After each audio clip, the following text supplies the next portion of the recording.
Hey there. Tonight, we're not boarding a cruise.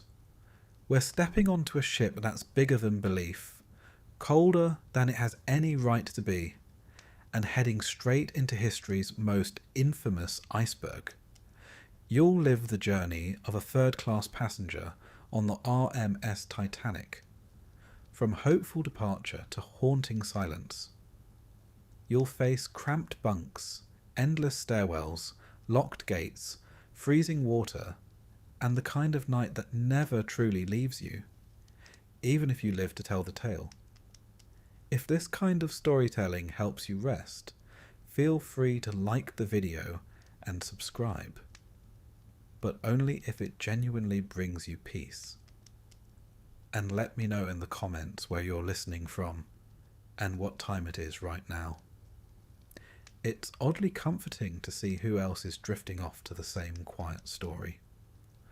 Also, if you'd like to support my work, and you'd prefer to watch these videos without ads, check out the Patreon link in the description. It helps keep this little lifeboat of a channel afloat. So, dim the lights. Turn on a fan for that soft background hum. Settle in, and let's begin with the footsteps of a passenger walking up the gangway one last time. You don't really believe it until you see the smoke. 4 black funnels rising like factory chimneys into the April sky, trailing a steady plume over the harbour. The RMS Titanic, they say, is the largest ship in the world, bigger than imagination, taller than most buildings. You arrive by tender from Queenstown, a little seasick already and clinging to your bundle of clothes like it contains all your worth. Because it does. Everything you own fits in a canvas sack. A scarf from your sister, a wooden spoon, 2 apples already bruised, and the ticket, of course. A third-class berth, one way to New York. You check your pocket again just to make sure it hasn't fluttered away. The crowd is thick with people like you, hopeful, harried, and slightly confused by the scale of things. Steerage passengers aren't given grand welcomes. There are no brass bands or champagne flutes, just an officious fellow with a clipboard barking names. You shuffle forward in the queue, elbow to elbow with mothers carrying babies, Irish farm boys whispering to each other, and a few stiff-looking Scandinavians with suspiciously large suitcases. You suspect they're smuggling bread. Smart, really. The Titanic looms so high above the quay that you have to tip your head back until your cap nearly falls off. There's a gangway, but not for you. That's for second class, or maybe even first. The wealthy folks with hats that cost more than your father's farm. You're directed around to a smaller entryway near the cargo loading zone, and you file in like livestock. It's hard not to feel like part of the cargo. Inside, the smell hits you first. Fresh paint, new wood, a hint of coal smoke and salt air. It's not unpleasant, just sharp, like the ship is still curing. A steward, young and already tired, waves you along a metal corridor without making eye contact. You descend a set of narrow stairs into the bowels of the vessel. It gets warmer as you go down, and louder. Somewhere, deep in the belly of the ship, you can feel the thrum of engines being prepared for departure. Your berth is humble. A 4-berth cabin with whitewashed metal walls, a single porthole the size of a dinner plate, and 2 sets of bunks, each barely wide enough to turn over in. The mattress is horsehair. The pillow has seen better days.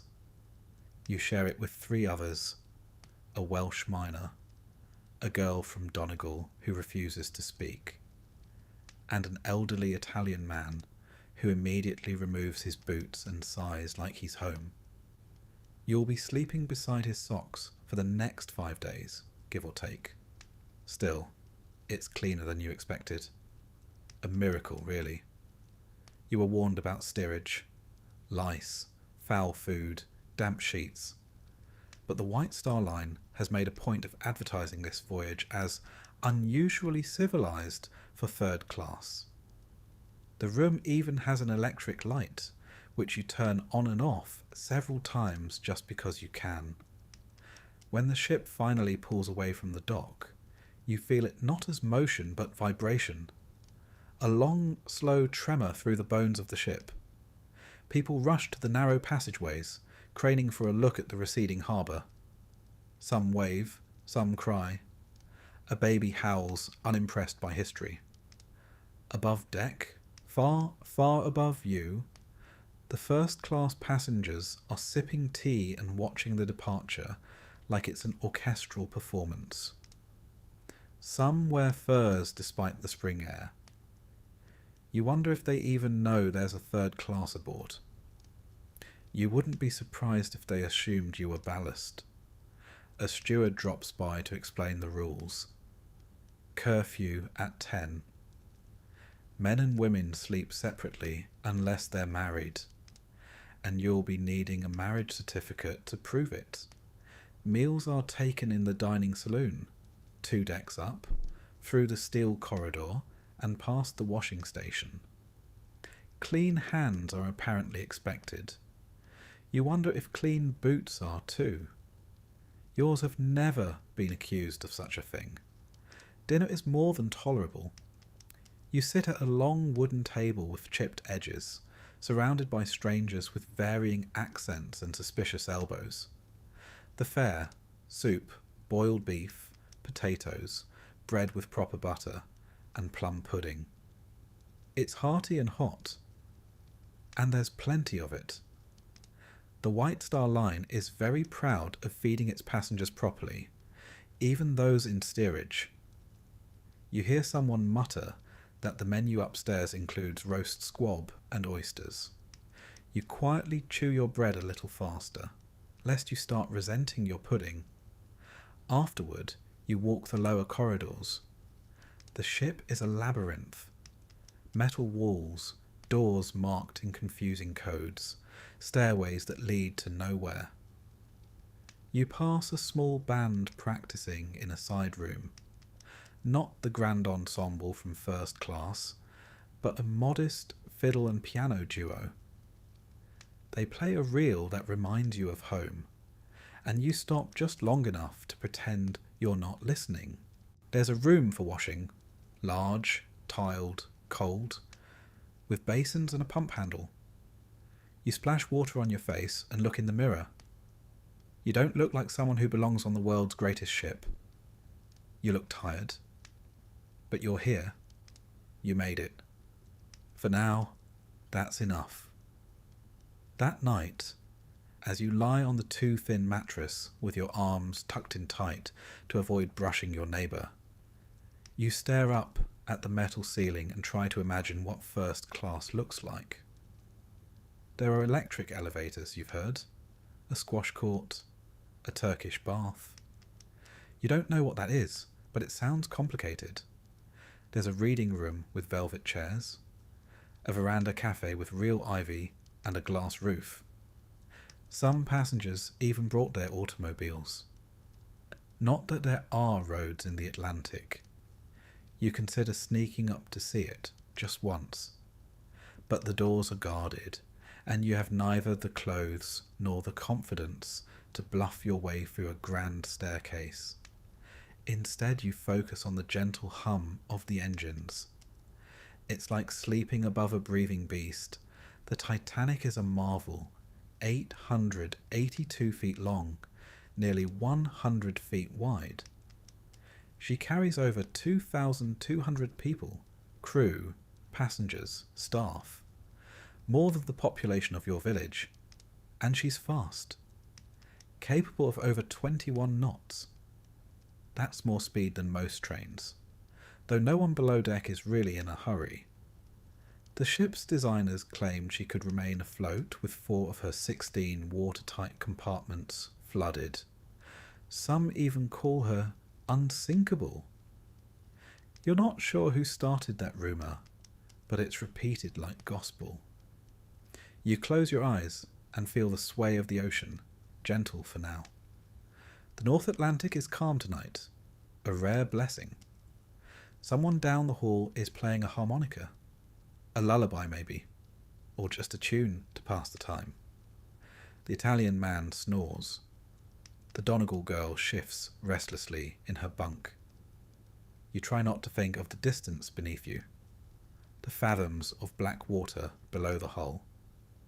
You remind yourself this is an adventure, a new start.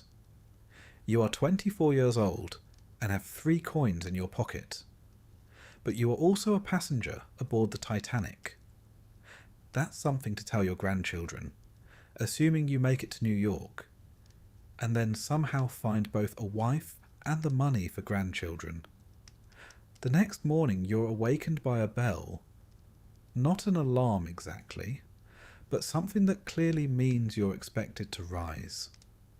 You dress quickly, no hot water of course. You nod to the others in your cabin, a quiet nod, since conversation before bread is dangerous business. Breakfast is oatmeal, tea, and stewed prunes. You're not sure if it's meant to be comforting or a warning. Up on deck, you steal a glimpse of the sea. It stretches forever in all directions, silver blue and still. You're surrounded by sky and nothingness. It's beautiful in a way that makes you feel small. Just for a second, you understand why people paint oceans. You lean on the rail, squinting toward the horizon. Somewhere out there is America. Somewhere ahead, a new life. Somewhere above you, someone is reading a novel and sipping coffee from a porcelain cup. But down here for now, you are just a speck aboard a steel mountain, carried westward by the dreams of better things. And for the moment, everything is still afloat. The first full day at sea begins with your head jammed into a bunk corner and the Welshman above you snoring like he's strangling a goose. You're not sure which is louder, the man or the ship. The engines below beat like a great mechanical heart, deep and steady. It's a sound you'll grow used to, or at least tolerate, like the smell of damp wool or the taste of lukewarm tea. You climb down the narrow ladder, boots thudding on metal floor, trying not to wake the girl from Donegal, though truth be told, you're not sure she sleeps at all. She always looks slightly startled, as if she's just remembered something terribly important, and then forgotten it again. The Italian fellow is already up and lacing his boots, humming tunelessly. You nod to him. He nods back. Language barriers are easy to navigate when there's only one topic worth speaking about: breakfast. The corridor outside your cabin is narrow enough that 2 people passing have to negotiate it like a waltz. Pipes run along the ceiling. Everything is metal. The walls, the doors, even the staircase railings. You feel like a mouse in a boiler room. Still, it's clean. Surprisingly so, the White Star Line made sure of that. After all, third class is no longer called steerage in official brochures. That word, they realised, made people think of livestock. And livestock don't pay £6.10 for a transatlantic crossing. You pass a steward in a blue uniform, young, half-shaved, carrying a mop. He doesn't smile, but he doesn't bark either. That's something. Compared to most steamers, Titanic treats its third-class passengers with almost shocking decency. You've even got a proper dining saloon, not just a bench and a bowl, and you're allowed outside at certain hours. So long as you don't wander too far up the decks and startle the people in tuxedos. You follow the smell of bread to the third-class dining room, located midship on F deck. It's bigger than you expected. Long tables with benches, white enamel mugs, and tin cutlery that clinks like coins. The room is bright too, lit by electric bulbs that buzz slightly when you walk under them. You spot the Welshman already halfway through a bowl of porridge. You join him and are soon joined by the others. A family of Swedes with matching coats, an Englishwoman with 4 children and no husband, and a very round man who orders 2 servings without shame or explanation. The food is plain but plentiful. Breakfast is porridge, bread, marmalade, and tea, hot and dark. No fancy teas here, just the kind strong enough to make your ancestors sit up in their graves. Someone mentions that first-class passengers have kippers and smoked salmon. Someone else mentions that they are welcome to it, since it smells like feet. After breakfast, you explore the steerage section. It's not large, but it is its own little world. There's a general room where people gather, play cards, mend clothes, argue, flirt. A piano stands in one corner, and someone is always trying to play it, with varying degrees of success. The Irish boys know a few jigs, the Norwegians do not. A small library sits against one wall, mostly Bibles and books no one intends to read. But it looks respectable, and that's the point. The White Star Line wanted third class to feel clean, moral, and well supervised. Not because they cared, particularly, but because the immigration authorities in New York did. Ships that arrived with lice, fever, or rowdiness risked losing their landing permits. So the company, wise to the economics, kept steerage tidy. They hired matrons to monitor women and children. They fed you 3 times a day. They even installed electric fans to keep the air from turning fetid. Of course, you're not supposed to know that. You're supposed to be grateful for the generosity. And you are. It's better than any crossing your cousin ever described. His ship had rats the size of chickens and smelled of cabbage from Dublin to Halifax.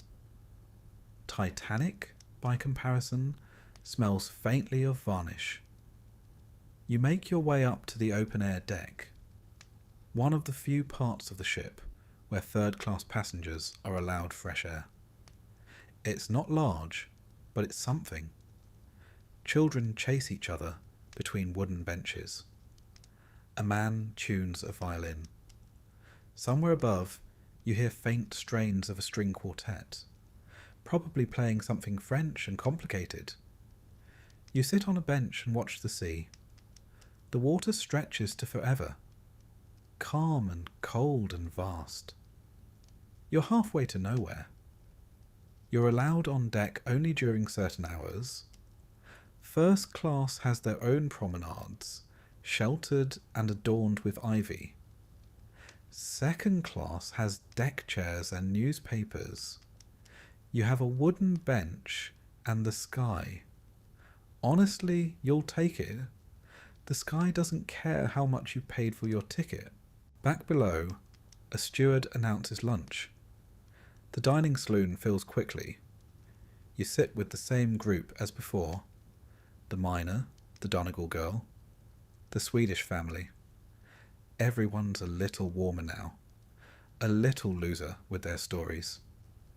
You learn the Welshman's name is Evan. He's going to Pittsburgh to work in the mills. The Swedish father speaks some English. He says simply, "America better." No one argues. Lunch is soup, corned beef, and boiled potatoes. There's rice pudding for dessert. You scrape your plate clean. It's not gourmet, but it's hot.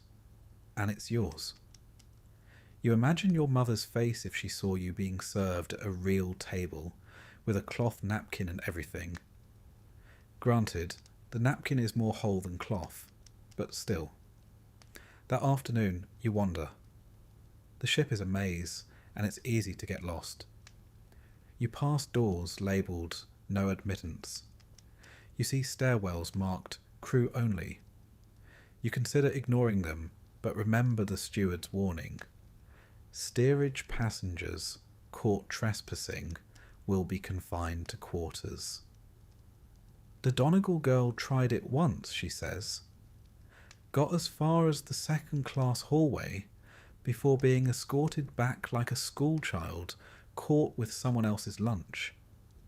In truth, there's a whole other world above you. First-class passengers stroll through lounges with chandeliers, read in leather chairs, and bathe in Turkish steam rooms. The grand staircase is carved oak, with wrought iron railings and a glass dome overhead. You saw it in a postcard once. It looked like a palace.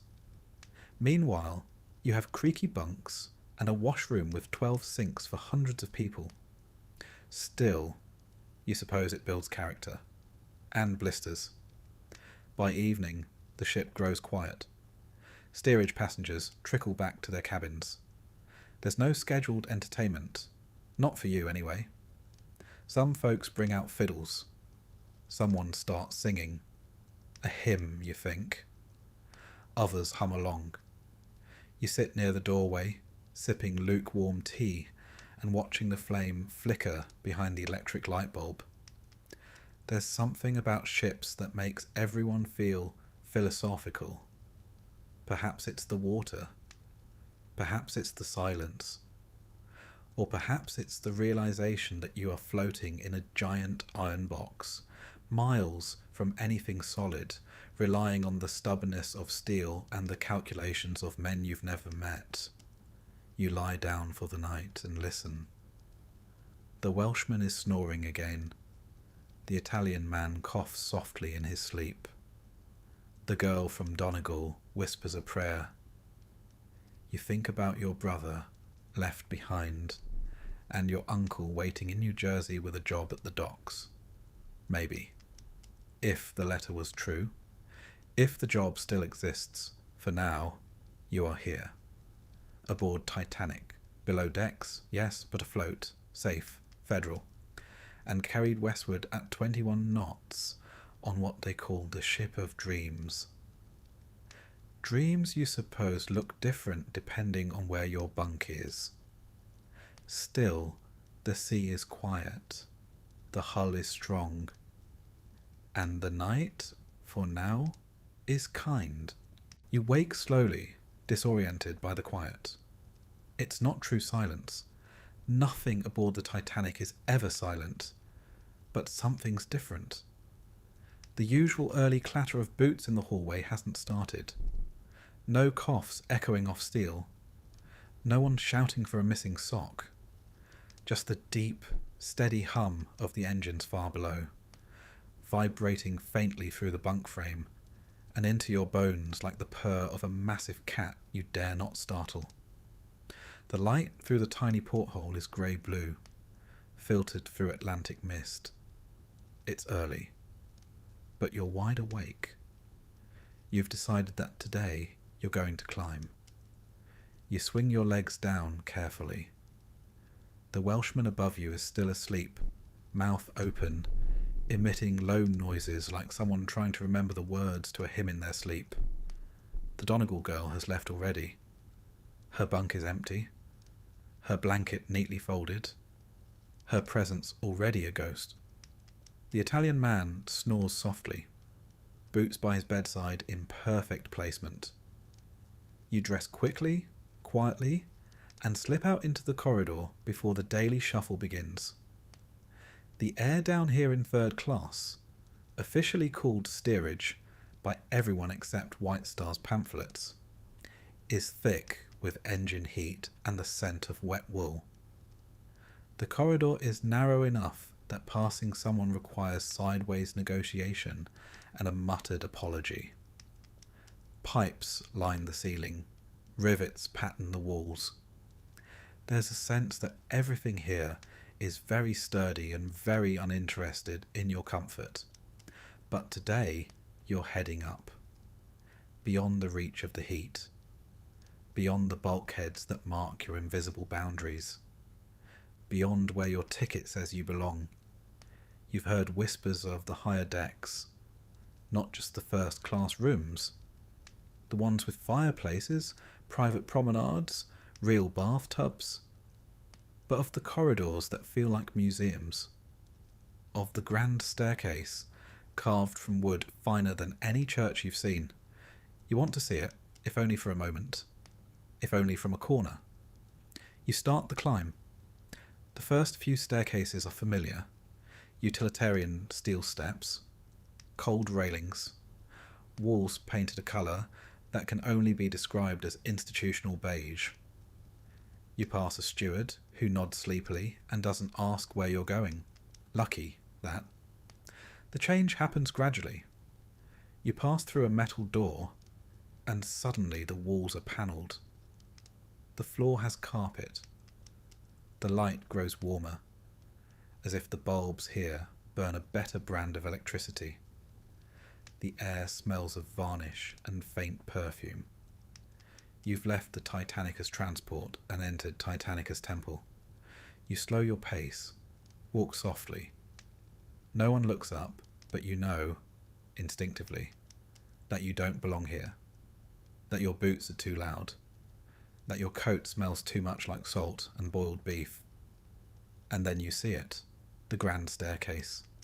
It rises before you like a cathedral in motion. Ornate oak railings curl gracefully around a sweeping set of steps. Ironwork glitters in soft light. At the landing stands a clock flanked by two carved female figures. Honour and glory crowning time. You wonder if either of them knows what time it actually is, or if they're just guessing politely. Above the staircase, a domed glass skylight lets in filtered light. You imagine it would be beautiful on a sunny day, but today it's just a moody grey, like the ocean in glass form. You don't dare touch anything. You just stand there, heart thudding like a drum solo in a hymn, watching a steward in white gloves arrange something on a side table. A vase of fresh flowers. Orchids, maybe. Someone upstairs has orchids. The steward spots you. His expression doesn't change, not quite. Just enough to communicate that this is not your hallway. You offer a vague nod and retreat the way you came, trying not to look like someone who had to see it to believe it. You drift sideways into second class. Fewer chandeliers here, but still very proper. You pass through the second-class library, neat rows of books, mostly Bibles, school texts, and novels about quiet people doing quiet things. A man in a bowler hat reads aloud to his wife in a whisper. You walk slower in here. You feel like if you rustle your sleeves too loudly, someone might ask to see your grammar school certificate. There's a second-class smoking room too. Smaller than first classes, but still elegant. A pair of older men sit by the windows playing cards, smoke drifting like clouds of contemplation above their heads. One is speaking French, the other possibly German. You pretend not to notice. They pretend not to notice you. Eventually you turn back. You've gone high enough. You've seen their world. At least the edge of it. And you've confirmed what you suspected. It was never built with you in mind. Back down in third class, everything returns to form. The benches are harder, the walls closer, the air thicker with people and potatoes. But you're greeted with a grin by a boy you barely know, and a nod by a man who snores in harmony. You sit in the general room and exhale like someone who's made it home after an awkward dinner. The general room is alive this morning. Someone's playing a fiddle again, the same tune as yesterday, but faster. A girl is clapping along, offbeat but enthusiastically. A young man tries to show off his tap steps, but slips and nearly takes out a bench. Everyone laughs, and the moment becomes a story before it finishes. The piano in the corner is being abused again. You can hear a hymn start, stop, restart, then veer entirely off course. No one minds. Someone brings out a deck of cards. Another offers tea. No one asks where you've been. Lunch is stew and bread. Always stew and bread. But today, someone's managed to swipe an extra scoop of treacle pudding, and the table erupts in fake outrage and real envy. You hear more rumours during the meal. One man says the ship is going too fast. Another says there was ice reported to the north. A third man, who has read one book and now considers himself a naval engineer, claims the ship can't sink because the hull is divided into 16 watertight compartments. Even if for flood, he says through a mouthful of beef, she'll stay afloat. Built like a fortress, she is. You look down at your plate and imagine water finding its way into every spoonful. After lunch, you go up again, but only as far as the open-air deck allowed to third class. It's small, stern-facing, with benches along the rail, but the sky is bright now, and the air is fresh. Children chase each other. A pair of young lovers try very hard not to look like they're holding hands. A steward watches with the patient expression of a man who's been told not to interfere unless someone falls overboard. You find a spot at the railing and watch the waves break gently behind the ship. It's hard to fathom how much power is driving the Titanic forward. Nearly 50,000 horsepower. 3 enormous propellers churning the Atlantic into foam. You think of the stokers down below, men sweating in engine rooms the size of cathedrals, shoveling coal into furnaces 24 hours a day. Most of the ship's crew never see sunlight, but they're the ones making the world move. You stay on deck longer than usual. No one shoos you off. Maybe the steward is tired. Maybe he's warming up to you. Maybe, unlikely, you just look respectable from behind. When the wind gets too sharp, you head back down to your bunk. The Welshman is awake and telling a long story that seems to involve goats, a ladder, and a very unfortunate hat. The Italian man nods solemnly.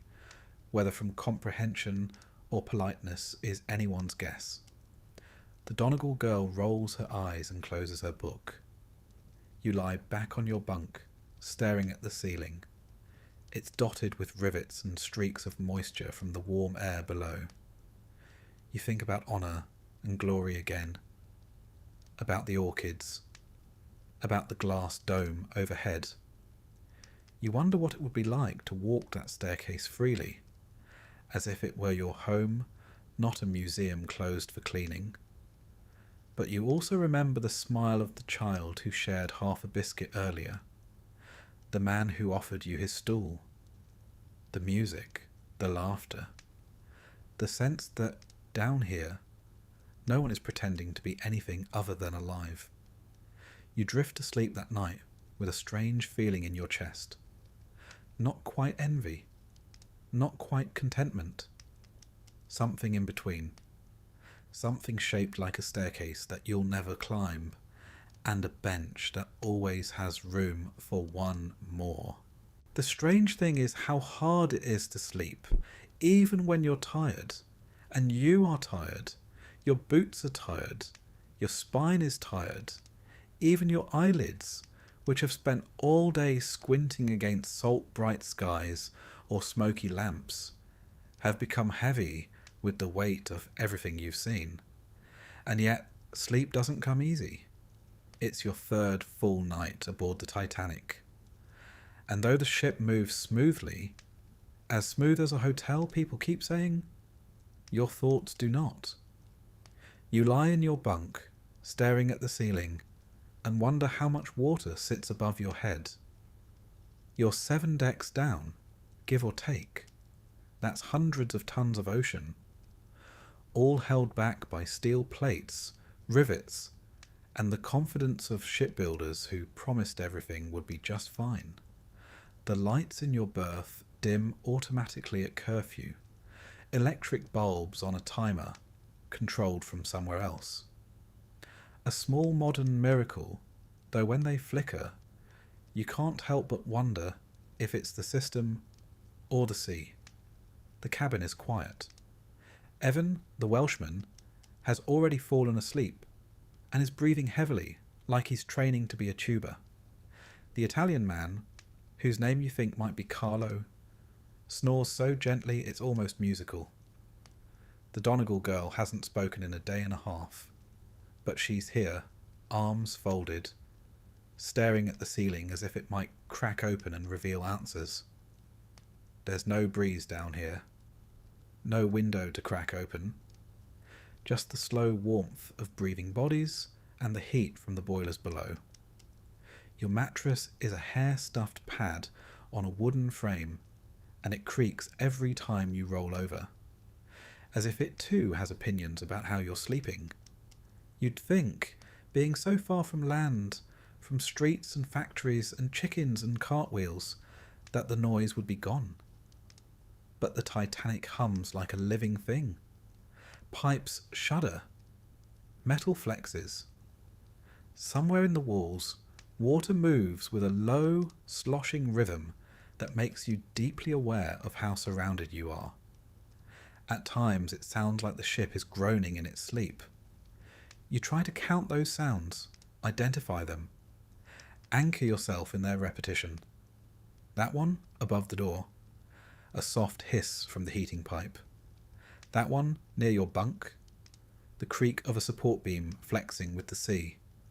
That one deeper still, a muffled clang. Possibly something from the engine room, possibly not. Someone knocks into a bed frame nearby, and the whole cabin shakes slightly. You wonder if this is what it's like being a spoon inside a drawer. Then you wonder if spoons ever panic.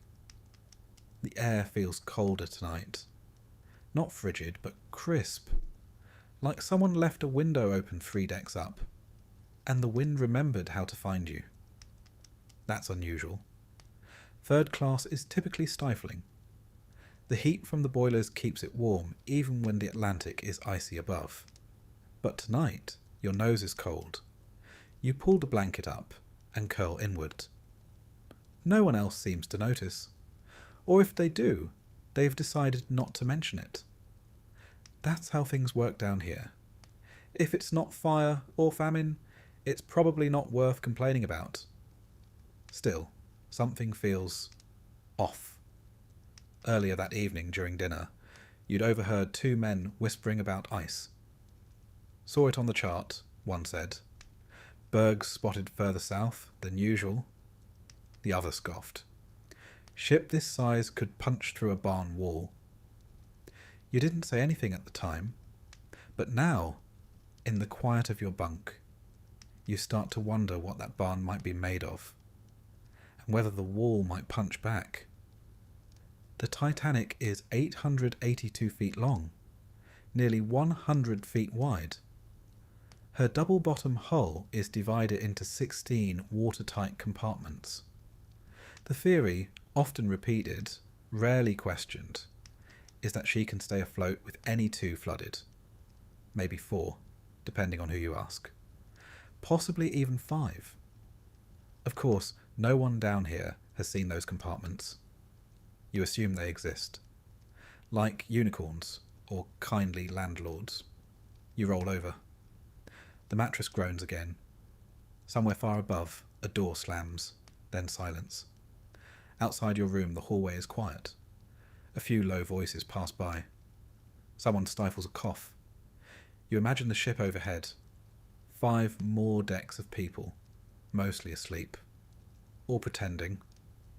1st-class passengers in private staterooms with real pillows and electric heaters. Their windows are shut against the night air. Their beds don't creak. They probably don't wonder what 400 miles of ocean feels like above their heads. You breathe in and out, trying to focus on the rhythm, the movement of the ship, the faint sway. If you didn't know better, you'd think you were on solid ground. The Titanic glides through the North Atlantic with the grace of a floating hotel, its engines spinning nearly silent from down here. The vibration is constant, but smooth. So far, the seas have been unusually calm. Barely a chop.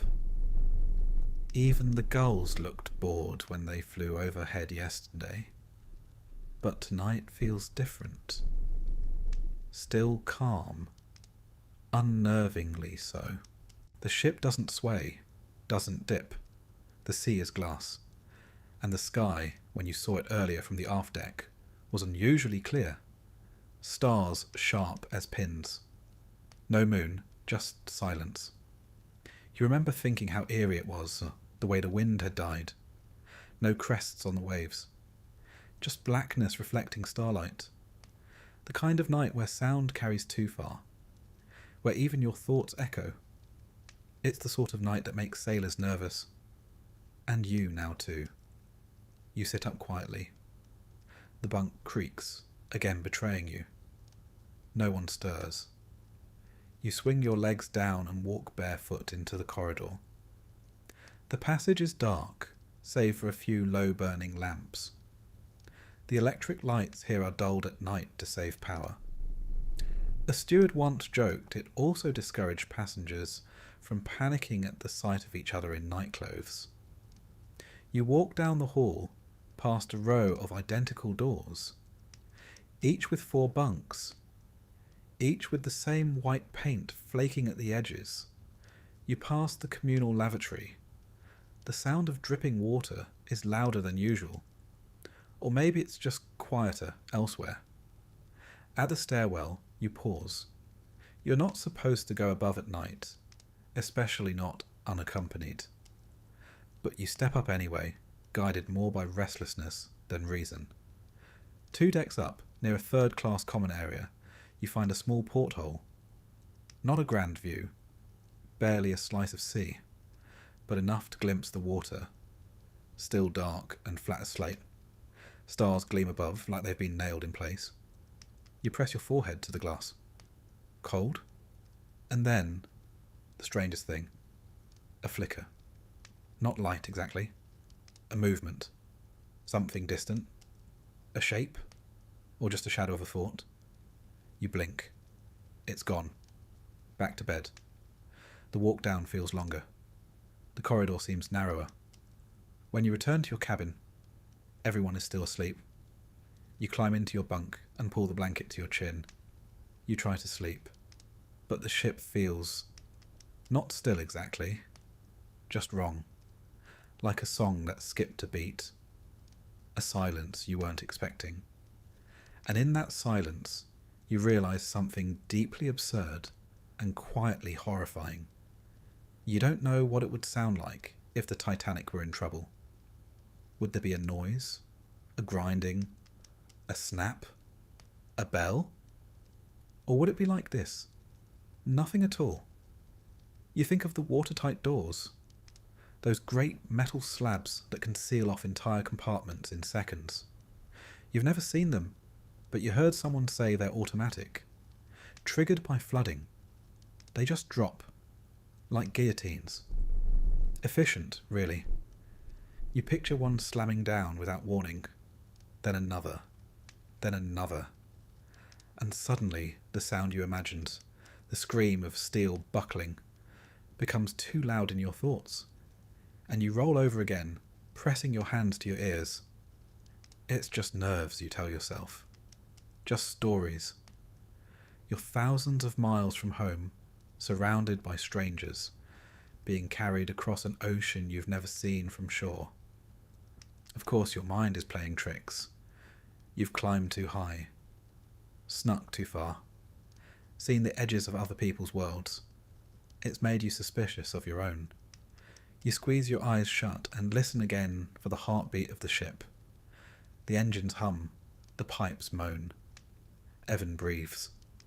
Carlo snores. The girl from Donegal turns in her bunk and sighs. Not loud, but long.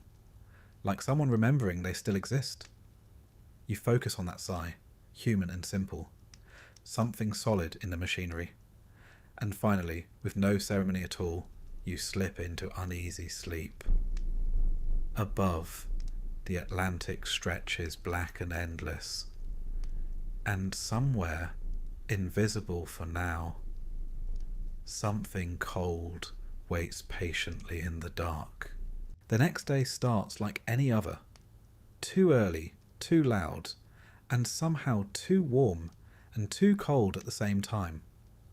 You wake up unsure whether you slept for 5 minutes or 5 hours. In truth, it's probably somewhere in between, stolen in snatches between creaking pipes and the haunting knowledge that the ocean is still out there, waiting. Your boots are colder than they were yesterday. You wiggle your toes before stepping in, hoping the heat from your feet will make peace with the leather. It's April 14th now. Sunday. Easter Sunday, in fact. At home, there'd be a sermon, then boiled eggs, then the sort of quiet family tension that passes for celebration. Here there's porridge. The dining saloon smells of tea, bread, and too many people with nowhere else to be. You sit with your usual group, Evan the Welshman, Carlo the Italian, and the Donegal girl, who still hasn't offered a name but has stopped flinching when people speak near her. A quiet improvement. You nod a happy Easter across the table. Only Carlo returns the greeting. Evan just mutters something about missing his boots and keeps eating. You hear someone at the far end of the table say something that catches your attention. "Ice ahead," the man says, voice low, like he's sharing state secrets instead of breakfast gossip. "Bergs," says another. "More than usual. They're drifting south." You look up. The men are older, one with a sailor's beard, the other with a face like baked leather. They sound like the sort who say, "I told you so," before anything actually happens. Still you listen. They say the wireless room's been getting warnings, the first man continues, buttering his bread with unnecessary force, from other ships. "Wireless?" someone asks. "The Marconi," the second man explains. "They've got one aboard, big set, sparks flying and everything, sends messages to shore and other liners, not just for passengers. They use it for navigation too." "Captain will know then," someone says, "if there's danger." The two older men nod, slowly but not confidently. That's the worst kind of nod. Later, up on the open-air deck, you try to forget the conversation. The sea is as flat as a dinner plate, barely a ripple. The wind has stilled almost completely.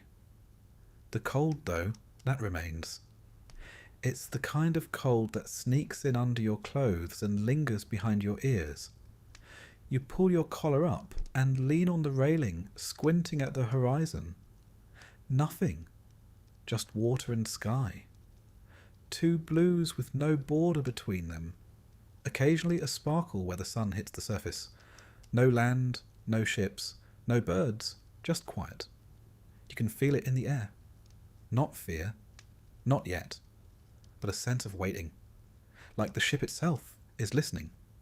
A steward nearby paces slowly, arms behind his back. He doesn't speak to anyone, but he watches everything. They're always watching, even when they pretend not to be.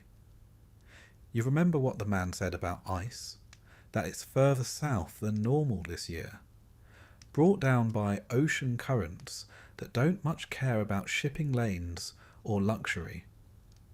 The Titanic is sailing near 41 degrees north, the same band of ocean where the Grand Banks fogs roll in and ice sometimes wanders, lost and unnoticed, until it's too late to matter. You heard someone say there were at least 6 warnings sent to the bridge yesterday. The Californian, the Caronia, the Baltic, all had spotted ice. Some had changed course, but Titanic had not slowed down. In fact, someone said the engines were pushing her harder today than yesterday. The pride of the White Star Line, after all, doesn't dawdle. At midday, you walk past the wireless room, or rather, as close as third class is allowed to get. The room itself is tucked behind second class, on the boat deck, off limits, and guarded by closed doors. But you hear the spark through the wall, the steady, sharp rhythm of Morse code being tapped out. The 2 operators, Phillips and Bride, someone said, have been sending passenger messages all day. Telegrams to New York, to London. Mostly first-class passengers dictating congratulations to friends or instructions to brokers. You wonder if they resent it. The operators, not the passengers. You wonder if, in between, arriving Wednesday, best regards, and buy shares immediately, they ever think to forward the ice reports to the captain. Or maybe they already have. Maybe he's read them, frowned, and poured another tea. You won't know. You're not allowed to know. That's not how class works aboard the Titanic. Information trickles down slowly, like melted ice through a brass funnel. By late afternoon, the rumours are more frequent. A second-class passenger says he overheard an officer mention unusual flows. A steward in third class mutters that they've changed watch rotations. One woman claims her porthole was frozen shut. Another says she saw a chunk of ice floating by the stern, though on inspection it turned out to be a towel from second class. Still, the talk continues. You wander again, heading up as far as the stewards will let you. On one deck, near the rear, you pause behind a group of well-dressed gentlemen discussing ship speeds. She's doing 22 knots, one says confidently, though you suspect he's guessing. Trying to make headlines, another says. Bruce Ismay's idea. He's aboard, you know. You've heard that name before? Ismay, the managing director of the White Star Line. You imagine he walks around the ship like a man who's already written his own newspaper article. One of the gentlemen leans on his cane and says, I say let her go fast. Get it over with. These crossings are terribly dull. You note that he has not spent time in steerage. Supper passes uneventfully. Stew again, though slightly more seasoned, as if the cook is repenting. You eat beside Carlo and Evan, who argues quietly with a Scottish boy about whether the ship is headed too far west. The Donegal girl doesn't speak, but her foot taps beneath the table. Maybe nerves, maybe boredom. You ask her if she's heard the ice rumours. She shrugs. There's always something, she says, and takes another bite of bread. Evening descends. The sky sharpens again, stars winking into place one by one until the night is full of them. No clouds, no moon, just that same eerie stillness. The ocean is too calm. It doesn't move like water. It just waits. You go out on deck one last time. The wind cuts deeper now, and you wrap your arms tight. The cold isn't sharp. It's quiet. Heavy. The sort of cold that soaks into your sleeves and settles in your lungs. There's a hum from the funnels. Faint, rhythmic. Below deck, you know the stokers are still at work. Dozens of them, pale and sweating, shoveling coal into roaring furnaces. The Titanic burns over 600 tons of coal per day. That's 100 firemen on shifts, 24 hours a day, keeping her alive. You've seen none of them. You don't know their names, but you feel their work beneath your boots. Someone nearby mentions the iceberg warnings again. They've got lookouts posted in the crow's nest, of course, he says. Best view on the ship. You don't say anything. You just watch the sea. It reflects the stars so perfectly that for a moment you're not sure which way is up. The steward eventually calls for the deck to be cleared. It's nearly 10. Time to return below. Time to sleep. Time to pretend the whispers haven't followed you all day. Back in your cabin, the blankets feel colder than usual. You lie down slowly, as if your bones want to test the bed before trusting it. The engines hum, pipes hiss, a distant thump, probably nothing. You close your eyes and listen to the ship breathe. Outside, the night sharpens, and somewhere out there, a lookout climbs a ladder with no binoculars. It happens just before midnight. You're not asleep yet, though you've been lying still in your bunk for what feels like hours. The darkness in the cabin is almost complete. The low-watt electric bulb above your head has been off for some time, and the only light now is the faintest spill from the corridor beyond the half-shut door. Carlo is breathing evenly, for once not snoring. Evan has turned to face the wall, one hand beneath his head. The Donegal girl hasn't moved for the better part of an hour. The ship is quiet, not silent, of course. Titanic never truly rests. The vibration of the engines is always there, low and steady. The sound of water rushing past the hull. A metal creak every now and then, the occasional thump of something falling somewhere. A bucket, a mop, a steward's patience. But this is different. The jolt isn't sharp. It's not the screeching, cinematic sort of collision you'd expect. No fireworks, no explosion, just a shiver. A long, low, grinding sensation that hums through the bones of the ship and into yours, like someone has run a giant finger along the hull from bow to stern. Your mattress shifts slightly. The pipes above your head rattle. Carlo stirs. Evan grunts and mutters something about potatoes. Then everything stops. For a few seconds, the engines go quiet. Not off. Not quite. But they pause. You notice it like you'd notice a missing tooth, or a heartbeat that skips. The vibration in the walls, your bed, the very floor, gone. And in its place an awful stillness. Then the engines resume, not with a roar, but with a hesitant hum, like a man coughing politely after realizing he said something awkward. You sit up, no alarm sounds, no bells, no shouting. Just the renewed rhythm of the ship beneath you, and the sudden, sharp awareness that something has changed. You climb out of your bunk and pull on your boots. Evan is sitting up now, rubbing his eyes. "What was that?" he asks, not quite to you. Carlo shrugs.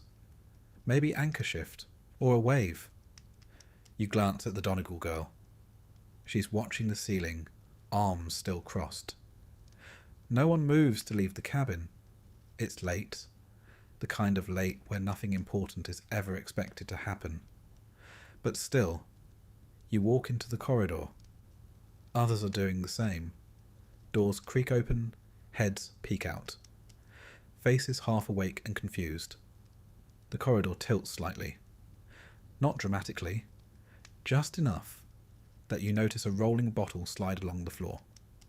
Someone jokes about the sea rocking the ship like a cradle. Someone else doesn't laugh. You head toward the stairwell. There's no steward in sight, which in itself feels wrong.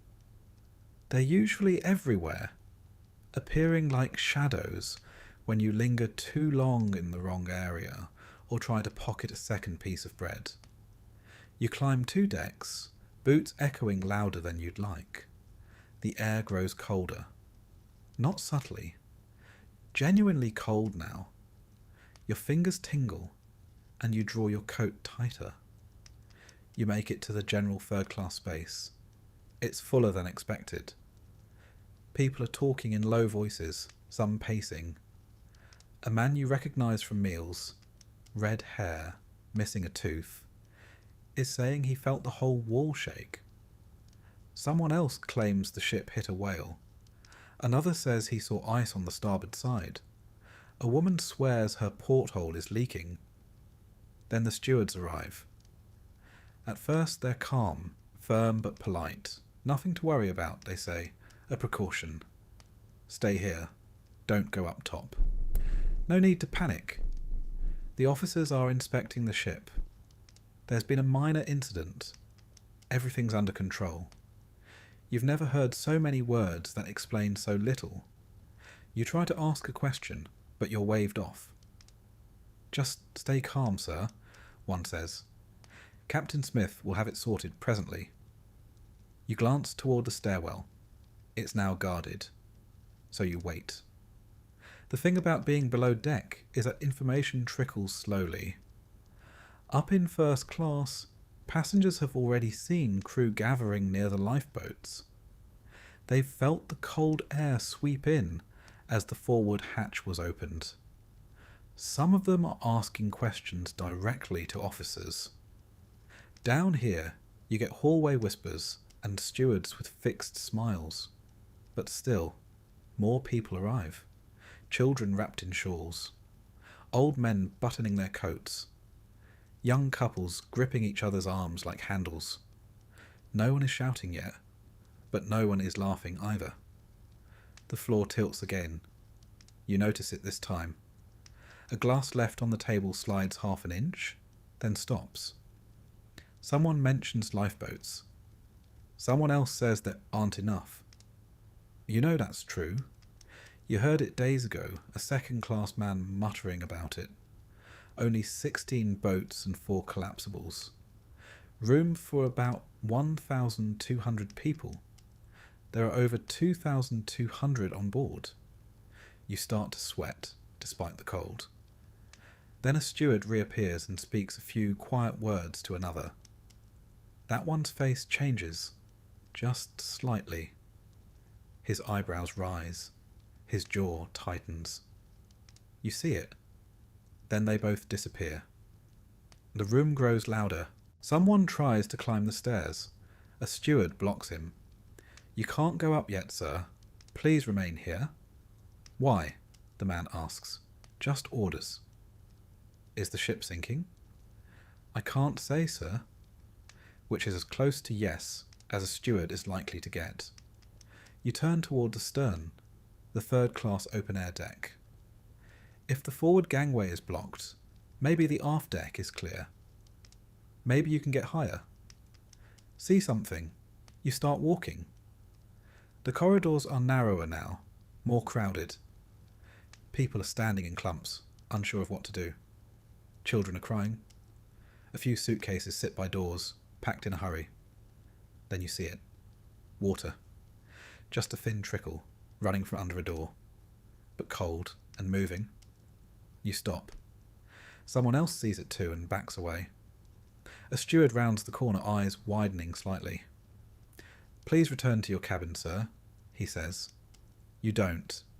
You turn and walk faster. Up another stairwell. This one leads to a door marked Crew Access. It's unlocked. You step through. And suddenly you're in second class. The difference is immediate. Painted walls, polished floors, better lighting. But it's still chaotic. Passengers in nightgowns and coats. Stewards hurrying without looking hurried. Voices that don't match their words. You find a porthole and press your face to the glass. And there it is. Ice. A ridge of it along the starboard hull, jagged and white under the night sky. It must have scraped the side. You can see marks in the steel. Nothing catastrophic looking. But then again, what would that look like from here? You hear someone say the ship has struck an iceberg, that she's taken on water, that the watertight compartments are filling, that the bulkheads only rise as high as E deck. You're on F. You turn and head toward the open decks. You need air. Answers? The stairwells are jammed now. People moving both ways. A child drops a doll and starts wailing. A man curses as he's jostled against the railing. You squeeze through. At last you reach the outer deck. The cold is immediate, real, brutal. Your breath becomes smoke. The sky is too clear. The sea too flat. The iceberg itself is drifting away, monstrous and silent, taller than the decks, pale as a tombstone. Crew members move quickly now. Officers shout, lifeboats are uncovered, ropes are tested. Women and children are ushered toward them. You stand to one side, watching. You are not called, you are not expected. The unsinkable ship has struck ice. And only now, standing in the cold, do you understand that things break. Even the things they swear cannot. Even this. You're not supposed to be here. Not on this deck. Not in this part of the ship. Not watching lifeboats being lowered in the dark. Ropes groaning under the weight of too few people and too much delay. But no one stops you now? Not really. Not anymore. Whatever invisible boundary once kept third-class passengers out of sight has dissolved into cold fog and confusion. The officers have stopped noticing who came from where. Or if they do, they're too busy with ropes and winches and quiet, practiced shouts. You pull your coat tighter.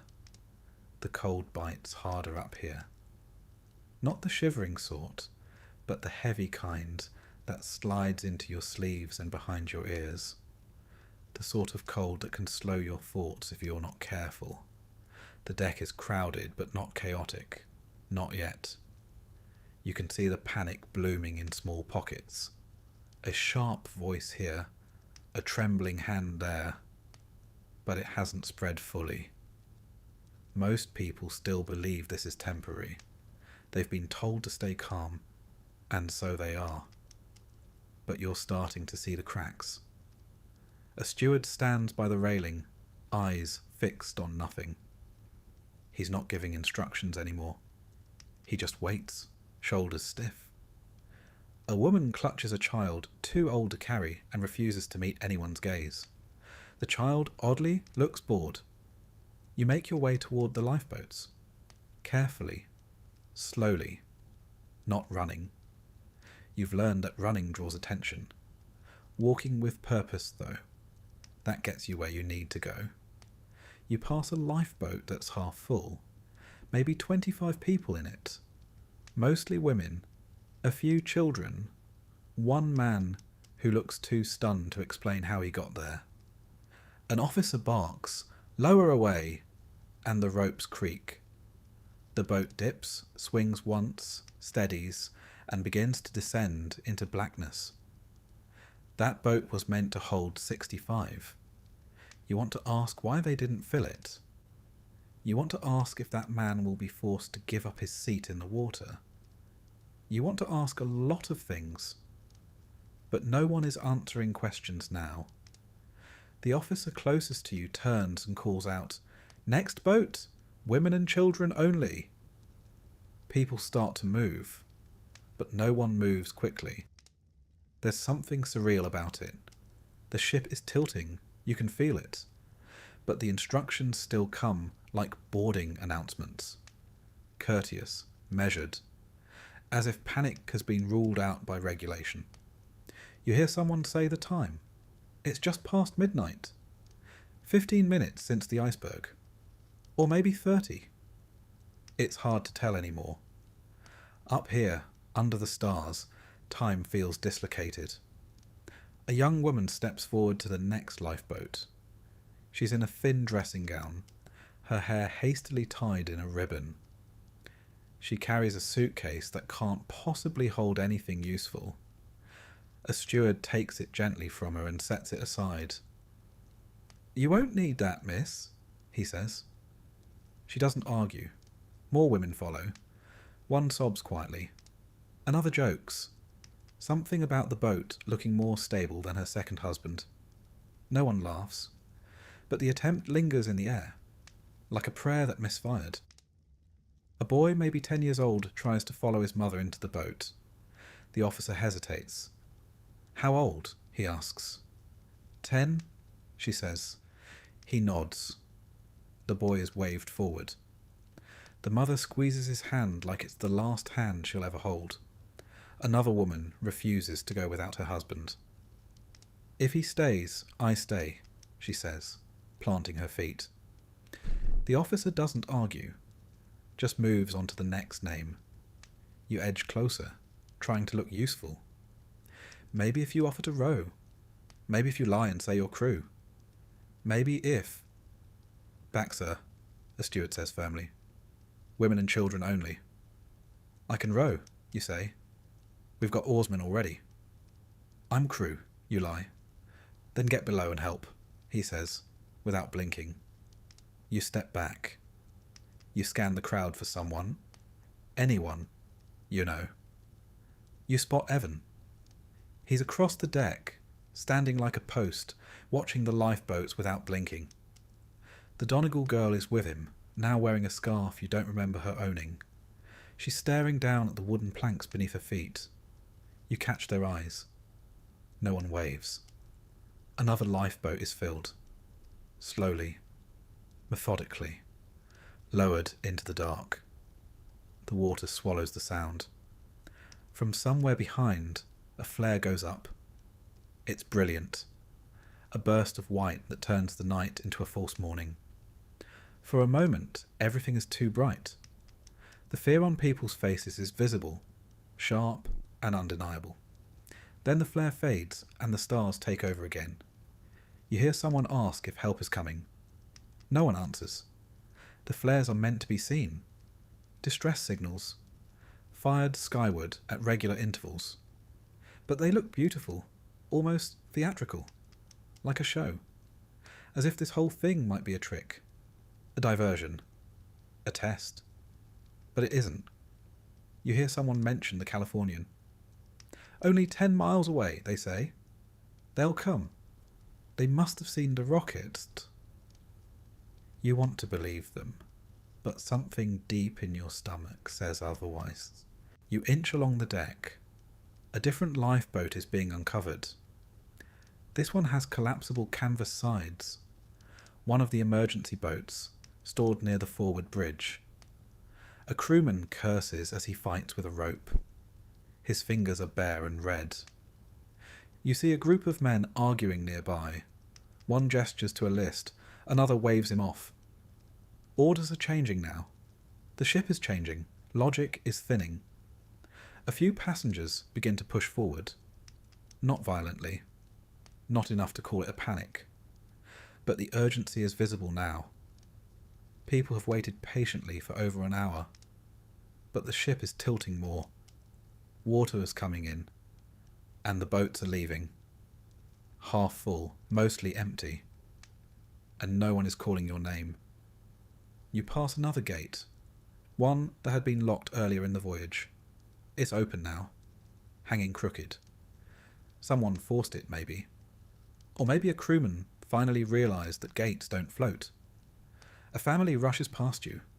Father, mother, 2 small children. The father pauses at the gangway. "Go," he says, gently. The mother shakes her head. "Please." She doesn't move. A steward walks by, sees the moment and nods slightly. The children are taken. The parents stay behind. You keep moving. At the next boat there's an argument. A man refuses to leave without his wife. A crewman insists she's been taken on the previous boat. "How do you know?" the man shouts. "I don't," the crewman admits. And that's it. No further explanation. He walks away. The band plays still. They've moved closer to the entrance of the grand staircase. You can't see them, but you hear the melody. Steady, Slow, not cheerful, not mournful, just steady, like a heartbeat, or a clock, or something pretending to be both. Someone says they played Autumn. Others say it was Nearer, My God to Thee. You can't tell. It sounds like the kind of music people hum while folding shirts. Another boat goes down. This one is fuller. Word has spread. The crew are more urgent. Fewer hesitations. Still no call for men. Still no place for you. So you wait. You are told, again, to stay calm. The sea does not calm. The ship continues to tilt. And the stars continue to shine, indifferent and precise, as more lifeboats leave behind the lights. And you aren't entirely sure when the lifeboat stopped lowering. For a while there had been a steady rhythm to it all. Officers calling out, stewards ushering women forward, the thump of wooden hulls being dragged into place and swung out over the sea, followed by the groaning pulse of ropes slowly lowering tiny bolts into the dark Atlantic. There was order of a kind. Not perfect, not fair, and certainly not equally applied, but it resembled something like procedure. And you had believed, in the quiet way people believe when they are trying not to panic, that eventually someone would point to you, maybe not immediately, maybe not warmly, and say, "You, now this way," and that you would climb in, shivering, stunned, but alive. That was the hope, silent and absurd, that kept you moving. But now the boats are gone. You realise it slowly, like someone waking up and forgetting what day it is. You look down the line of davits and see only rope ends, wooden brackets swinging empty in the night wind. The crewmen who once moved quickly now stand still. Some look dazed, some have vanished. The stewards who had guarded stairwells like watchmen are simply gone. The crowd around you murmurs but doesn't cry out. No one wants to say it out loud, not yet. As if naming it, saying, "There are no more boats," would trigger something final. But the knowledge spreads anyway, unspoken and unstoppable. Every second, the ship sinks deeper, and you begin to understand you have missed your chance. A collapsible boat is being worked on near the forward section, but even you can tell it's not going well. "Collapsible A," someone whispers. They're trying to unfasten it from the roof, but it wasn't designed to be launched like this, and the angle of the deck isn't helping. The bow is noticeably lower now. Water has reached the deckhouses forward. Everything that was straight is now slanted. People adjust their footing without comment, leaning slightly, instinctively bracing against the change, as if pretending they aren't on a sinking ship, but simply walking a steeper hill than usual. A kind of still, horrified dignity has settled in, at least for now. You see officers shouting at one another as they wrestle with ropes, canvas, and spars, trying to make the ungainly craft seaworthy in real time. They call for hands, for axes, for more men, but it's chaos. There are too many volunteers now, not enough space, and far too little structure. What could once have been managed, with order, with drills, with warning, has crumbled into instinct and noise. You step forward, trying to help, or maybe just trying to be near something useful. A man grabs one side of the boat and pulls. You take another corner, straining. Your fingers slip, cold and useless, and the canvas buckles in the middle. Someone yells to steady it. Another man, not a sailor, but a passenger, climbs in before the boat is ready. He's thrown out a moment later. There's no discipline now, only desperation. The boat creaks under uneven weight. and when someone tries to swing it outward toward the davits, a rope snaps. The canvas tears, flapping in the wind like a broken sail. It doesn't go over the side. It just lurches to one end and collapses in on itself. People step back, realizing the moment is lost. You move on. There's no lifeboat left to chase. But movement still feels like hope, and so you follow the current of the crowds. The slope of the deck is undeniable now. You have to step carefully, holding the railings to maintain balance. The wind picks up, dragging at your coat. You see a woman fall, not hard, but awkwardly, and another person helps her up without speaking. The formality of earlier has disappeared. Everyone is doing what they can for the person directly in front of them, nothing more. There is no longer time for order, for stations, for distinctions of ticket class. At least not here, at the edge of the ship where everything tilts and nothing remains to be done. You pass what's left of Collapsible B, still tied to the roof of the officers' quarters. It hasn't even been moved yet. A few men are trying to untie it, but it looks hopeless. The ship is angled too sharply, and their footing is bad. The canvas is stiff with salt and ice. A rope gives way, and it slams against the roof with a hollow thud. One man slips and slides down the slanted wall before catching a pipe and hauling himself back up. You don't know whether to help or keep going. You keep going. Behind you, a man cries out. You turn to look and see someone climbing over the railing. A few people try to stop him, but he kicks free and leaps, a clean, hopeless arc, vanishing into the black. A splash follows, then nothing. No cry for help, just silence.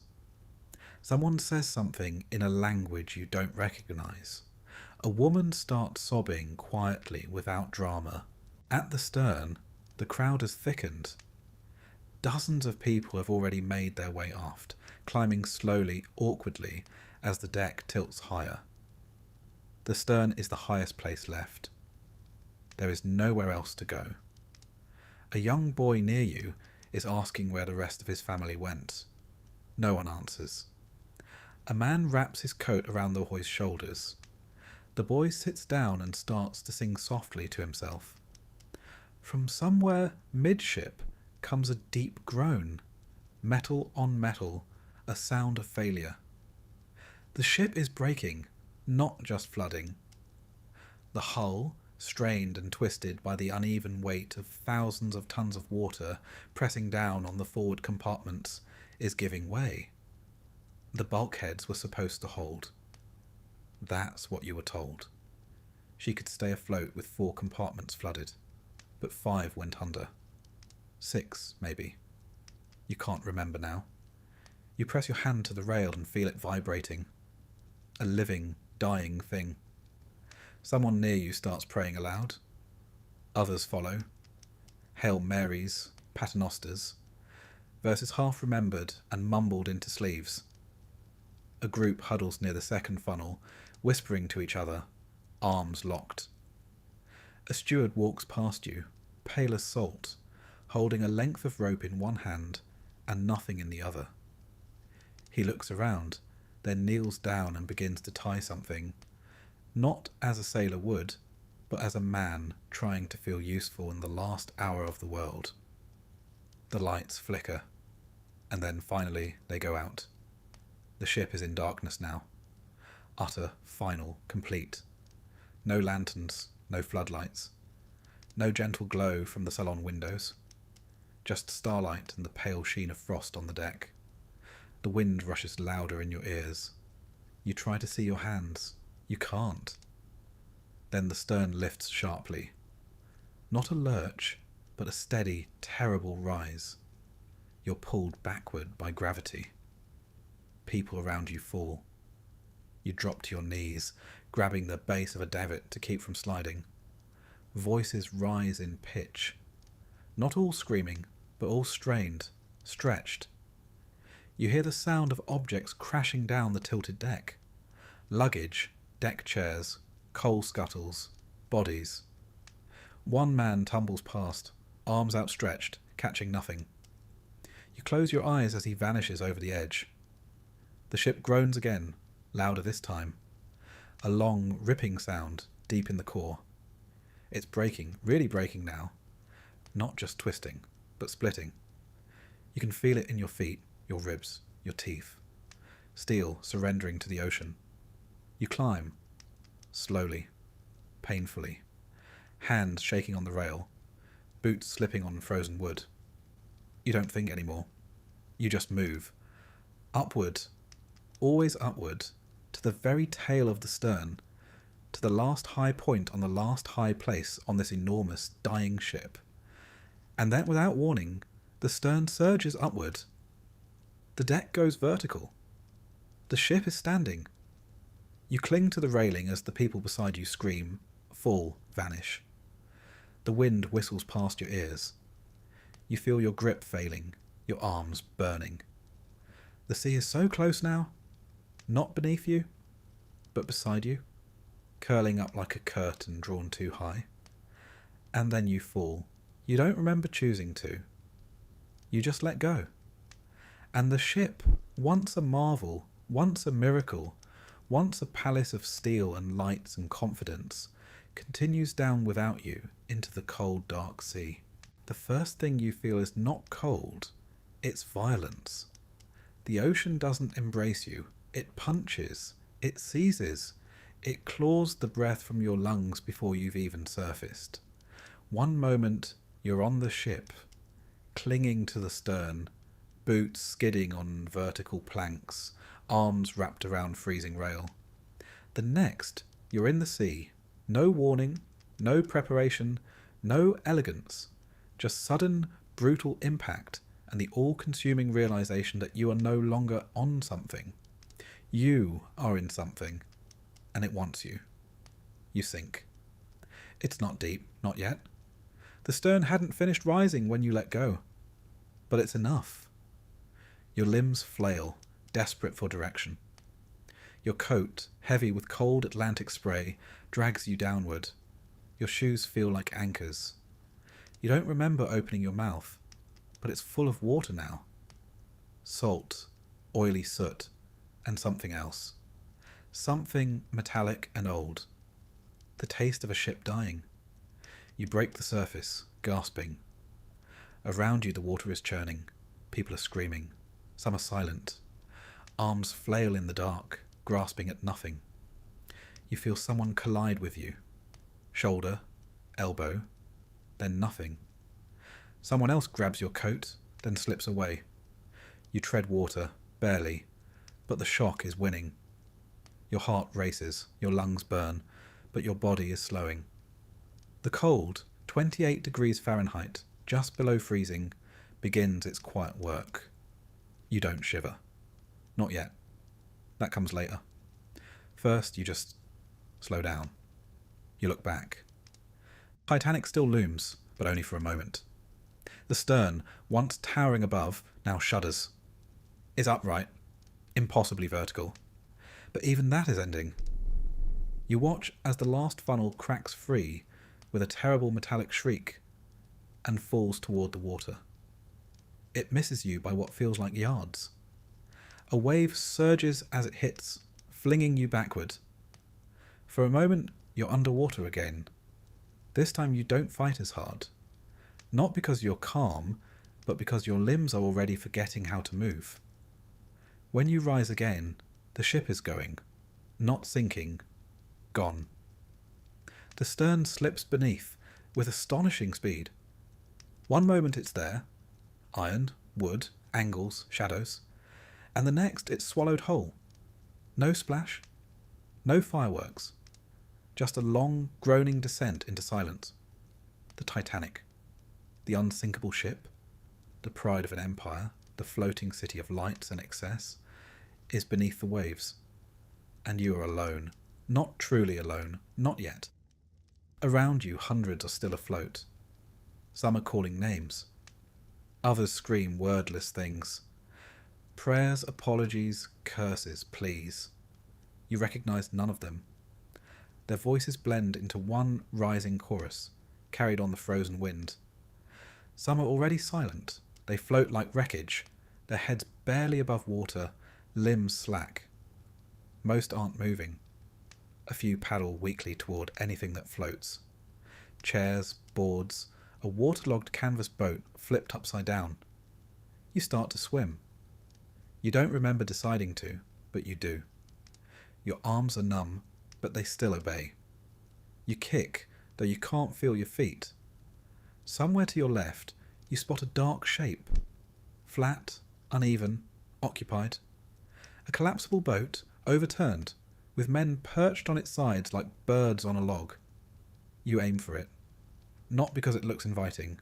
It doesn't. It looks awful. Overcrowded, wet, nearly sinking. But it's not water. And that's enough. The swim is short, maybe 15 yards. It feels like a mile. Every stroke burns. You can't tell if your muscles are working or if the sea is simply pushing you along. At one point, you slip under again. When you come up, the stars seem brighter, harsher, like they're watching. You make a noise. Not a word, just a sound.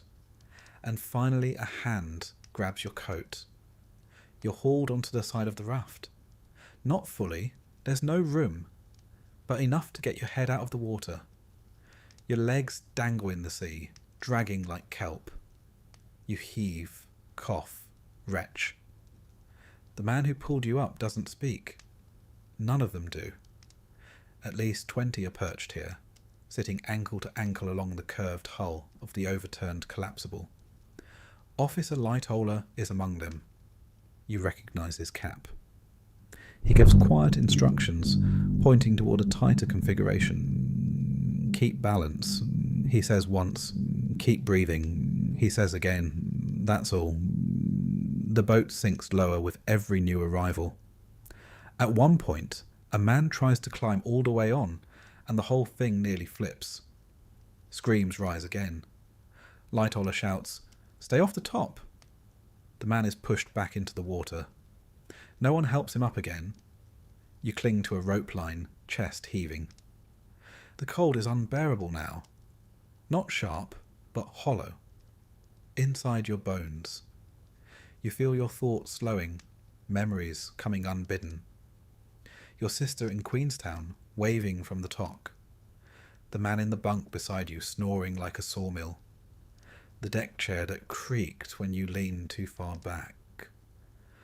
The warmth of a cup of tea somewhere, on some earlier day. You realise you may never feel warm again. Time passes strangely. Somewhere behind you, a man cries out, "We must go back." Others echo him, "Back to the people, they're drowning."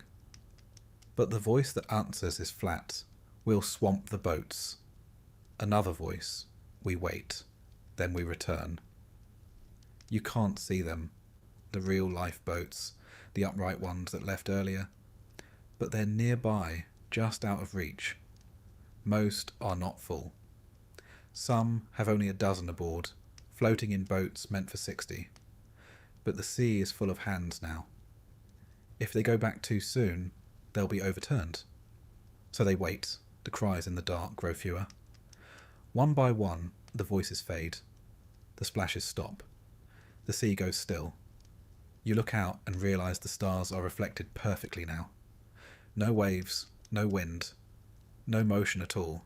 The only thing that moves is your breath, fogging faintly in front of you. The raft shifts beneath you. Someone has died. The weight redistributes. No one says anything. You hold on tighter. Your arms burn, but you don't let go. Not because you're strong, but because you've forgotten how to do anything else. Lightoller keeps the group balanced. He rotates people, makes them shift to avoid tipping. Someone falls off and doesn't come back up. Another says nothing, just slips away into the dark. You stop asking who's still here. It no longer matters. You try to count the stars. You lose track. You try again. It doesn't help. Eventually, in the distance, you hear a sound. Oars. At first you think it's in your head. But then the sound grows clearer. A rhythm. Not fast, but deliberate. Controlled. A voice calls out, "Is anyone alive?" You almost laugh. The voice again. "Is anyone there?" Then you see it. A lantern, swinging.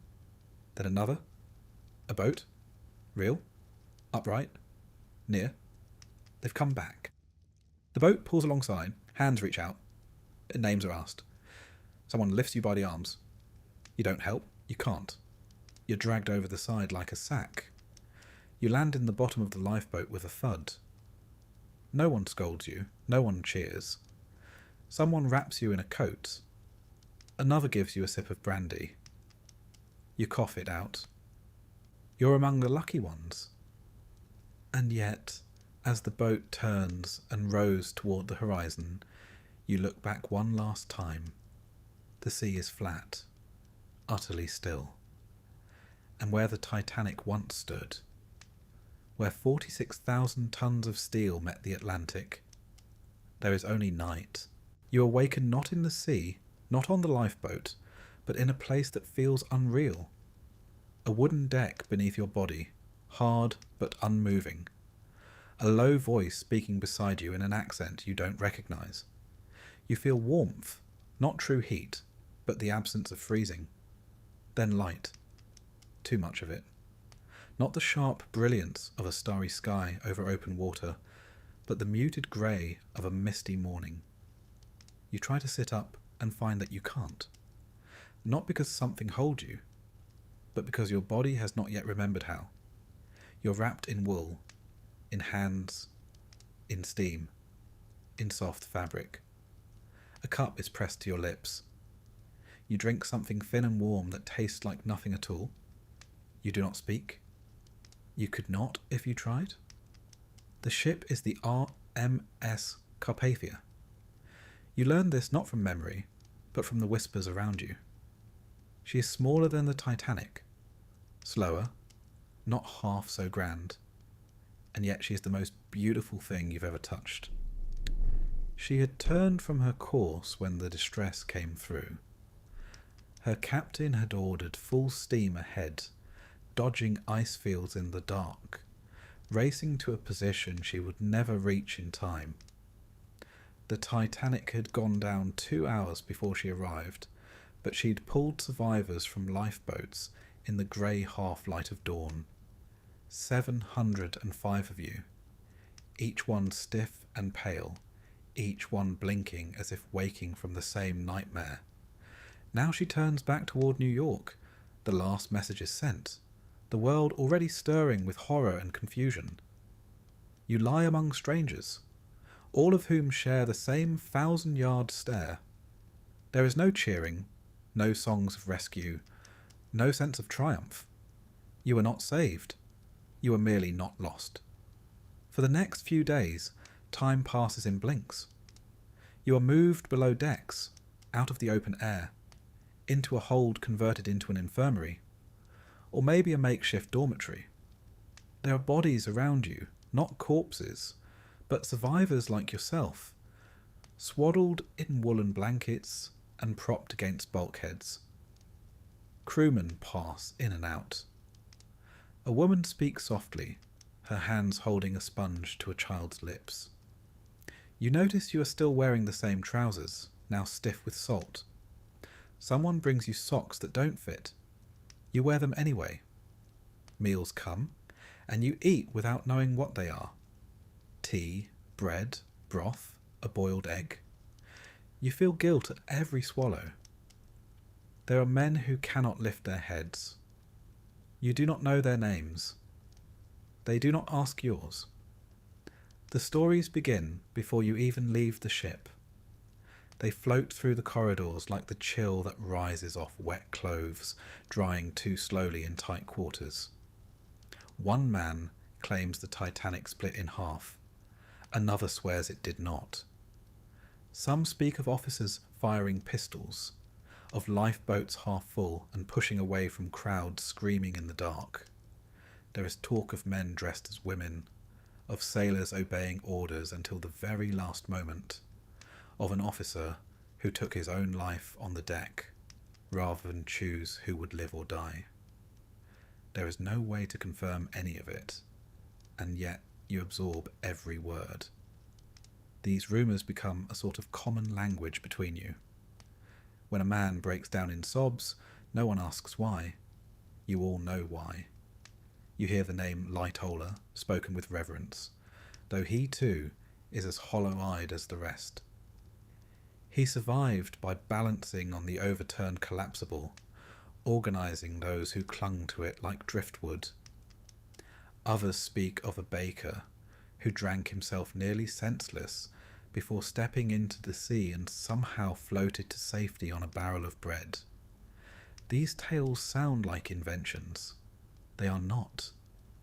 Every passenger carries a piece of the story, jagged and imperfect. When you try to speak of your own, the words do not come. Not because you are ashamed, but because you do not know how to begin. New York Harbour arrives with little warning. You're called above deck and blink into the foggy skyline. Crowds line the piers. People have heard. Not everything, but enough. Headlines scream from waiting newspapers. Titanic sinks. 1,500 feared dead. Women and children first. Heroes in the night. World's greatest liner lost. You do not know if the figures are correct. You only know that more were lost than saved. When you step onto the gangway, reporters rush forward. They ask your name, where you were when the ship went down, whether you saw the iceberg, whether you were in a lifeboat. Some survivors speak eagerly, hungry for recognition or comfort. Others weep. You say nothing, moving past the cameras like a man already buried. The survivors are herded into groups. First class is met with carriages, waiting family members, hotels with warm beds and quiet staff. Second class receives sympathetic escorts, charitable offers, clean clothes. You, a third-class passenger, are sent to a holding area. Nothing cruel, but nothing comforting either. A city official reads from a clipboard. You are given the name of a charity offering lodging for the indigent. No one says the word immigrant, but you hear it in their tone. You are processed, not welcomed. In the days that follow, your survival becomes paperwork. A man from the White Star Line asks for your address, your employment history, your intended destination. You have none. You intended to start fresh, to find work, to become someone. Now you are someone else entirely, an echo of a voyage that never reached its end. The line gives you a small sum, compensation they call it, enough for new clothes, perhaps a room for a week. It feels like hush money. People treat you gently, for a while. When they learn you were on the Titanic, their eyes widen. Some ask you to tell your story. Others simply touch your shoulder, as if trying to absorb a piece of your pain. You oblige a few of them, speaking carefully, omitting the worst parts. You leave out the screaming, the final moments, the silence after. But even that grows tiresome. Soon, people grow impatient. They ask what it was really like. Was it beautiful? Did you hear the music? Did the captain go down with the ship? Their interest begins to curdle into something else. Morbid curiosity. Spectacle. You stop answering. The weeks pass. You find work.